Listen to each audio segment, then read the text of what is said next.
Let's get to our capital markets op-ed.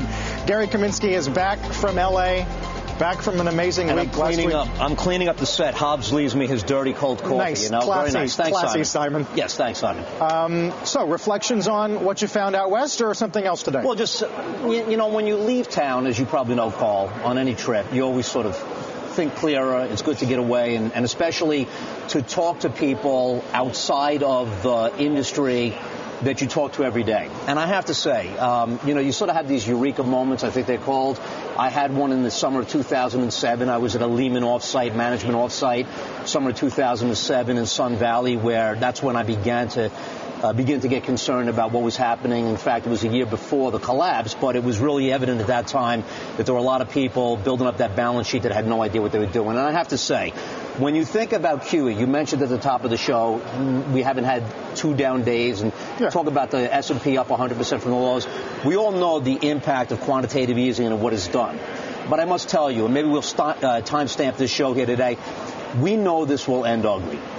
In fact, many of the people that have talked about the idea that the Fed can't exit, Jeffrey Gundlach told you, he almost laughed when I asked him about what was going to be the exit strategy of the Fed. And in fact, even many of the Fed governors who have talked about knowing that there's going to be an exit have never at this point ever detailed how this exit is going to take place. Take a look at some of these numbers.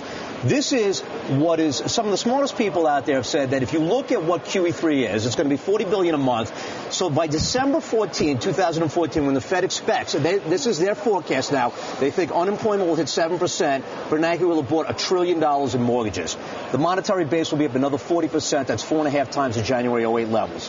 When you think about the comparisons that were made in QE1, and that was about Japan, are we going down the road to Japan? Think about these numbers about Japan. If you look at what's happened here, going back to, and they may be on QE8, they may actually be on QE12. The latest, if you look at what's happened since 2000 in Japan, debt to GDP, but more importantly, property prices 80% off all-time highs, and stocks at 1983 prices.